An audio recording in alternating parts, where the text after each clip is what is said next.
pressing on. All right, where did we leave off? We left off with the scenario. Samuel, in chapter 25, Samuel the prophet dies. Okay? David somehow or another has wandered to the north. He's up around Mount Carmel, which, as we pointed out last time, this is where this is Bethlehem. Obviously, this is David's territory. This is Judea down here. This is where the Philistines are in the area now known as the Gaza Strip. But in this episode, we're up here around Mount Carmel, and we're in the Jezreel Valley. There's a lot of activity that takes place. Also, there's a reference to Mount Gilboa. Let's see if it's shown on this map. If it's not, it's right in this area. This is where ancient Beth Shan is. You've got the picture of Beth Shan there. That's where Saul's body was nailed to the gate. Mount Gilboa is very close by there, where Saul was slain. So anyway, that's where we are. Okay, so David's up there. David and his ragtag army are up there. They're just kind of hanging around, and as chapter 25 tells us, David and his men are mingling among the shepherds of this guy named Nabal. And the shepherd, David's guys are just kind of keeping an eye on things. They're protecting them. They're protecting the people. They're protecting the sheep. Nabal doesn't know about it. He doesn't really know what's going on. And evidently his men, I guess they see David's army there, but they don't really pay too much attention. But the fact is, as we see later on, that David's men have actually been protecting them. So at some point, David and his crew gets hungry, so they send an emissary over to Nabal and says, peace be upon you. We'd like some food. Could you spare some food for us? And what was Nabal's response? No. He said, no. He said, who are you? I don't know you. I don't owe you anything. Go on. And so when that is reported back to David, what does David do?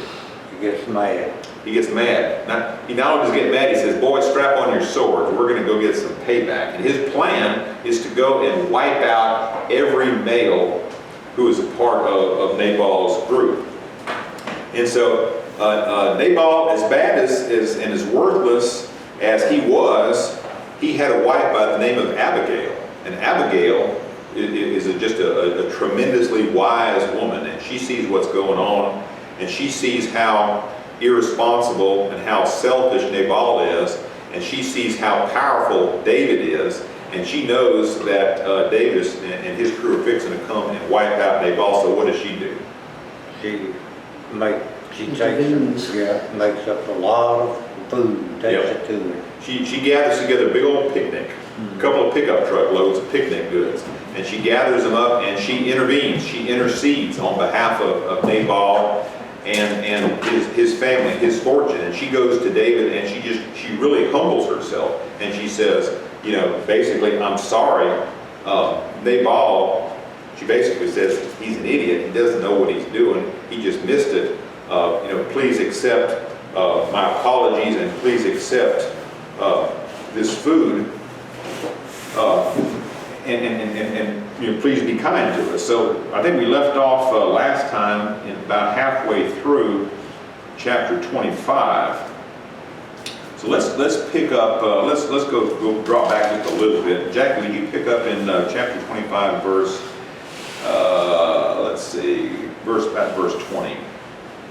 As she came riding her donkey into the mountain ravine, there were David and his men descending toward her, and she met them. David had just said, "It's been useless. All my watching over this fellow's property in the desert, so nothing that of his was missing. He has paid back evil for good. May God deal with David, be it ever so severely, if by morning I leave alive one male of all who belong to him." So we see David's plan. We see that he's been watching over Nabal's men and his flocks, but now his plan is to go kill every male. Read on. When Abigail saw David, she quickly got off her donkey and bowed down before David with her face to the ground. She fell at his feet and said, "My lord, let the blame be on me alone. Please, let your servant speak to you. Hear what your servant has to say." Pause right there. We see something, again, very beautiful about what Abigail does. What does she do? She says, "Let all the blame fall on me." very Christ-like in what she's doing there, right? She's saying, my husband has made a terrible mistake. He has mistreated you. He has not, number one, he hasn't observed the good that you've done, but he doesn't recognize it. He doesn't honor the good that you have done for us. But nevertheless, as evil as he was, Abigail intercedes and she says, whatever he's done wrong, let the blame fall on me. Read on. Hear what your husband has to say. May the Lord pay no attention to that wicked man Nabal. He is just like his name. His name is Fool, and folly goes with him. But as for me, your servant, I did not see the men my master sent. Now, since the Lord has kept you, my master, from bloodshed, and from avenging yourself with your own hands, as surely as the Lord lives and as you live, may your enemies and all who intend to harm my master be like Nabal. And let this gift which your servant has brought to my master be given to the men who follow you. Please give your servants, please forgive your servant's offense, for the Lord will certainly make a lasting dynasty for my master, because he fights the Lord's battles. Let no wrongdoing be found in you as long as you live. Even though someone is pursuing you to take your life, the life of my master will be found securely in the bundle of the living by the Lord your God. But the lives of your enemies he will hurl away as the pocket of a sling. When the Lord has done for my master every good thing he promised concerning him, and has appointed him leader over Israel, my master will not have on his conscience the staggering burden of needless bloodshed or having avenged himself. And when the Lord has brought my master's success, remember your servant. All right, pause right there just a second. You see, there's something very prophetic in what Abigail says. She couldn't have gotten this just of her own knowledge. You can see that the Spirit is with her, because what does she say? She says, first, forgive the transgression. She says, for the Lord will certainly make for my Lord an enduring house. How would she know that, other than it was revealed to her? She's saying basically, the Lord is going to give you what? An enduring house. And in fact, that's a promise that God himself made to David, right? That your family will be on my throne forever. And she has probably heard, because that's how a lot of stories and word gets through. Yeah. What David has done. Yeah.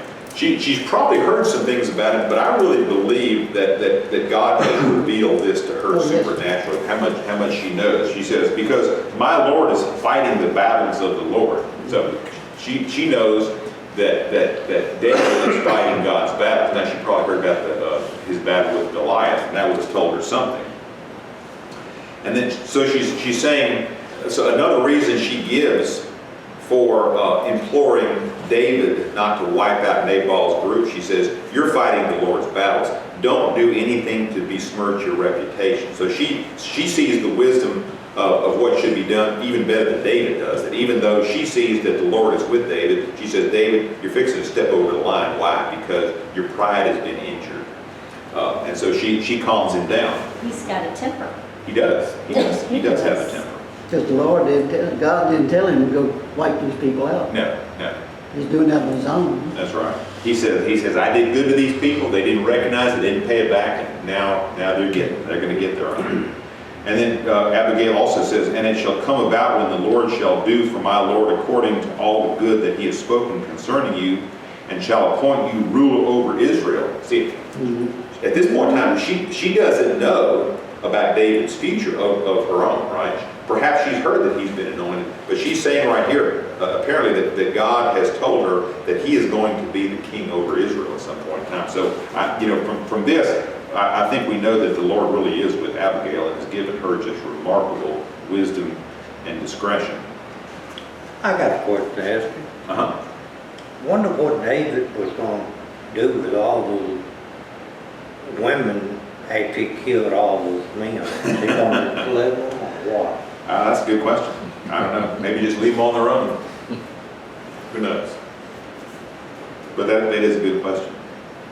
He'd have taken on a huge burden if he killed all the men and they had all those women to take care of, right?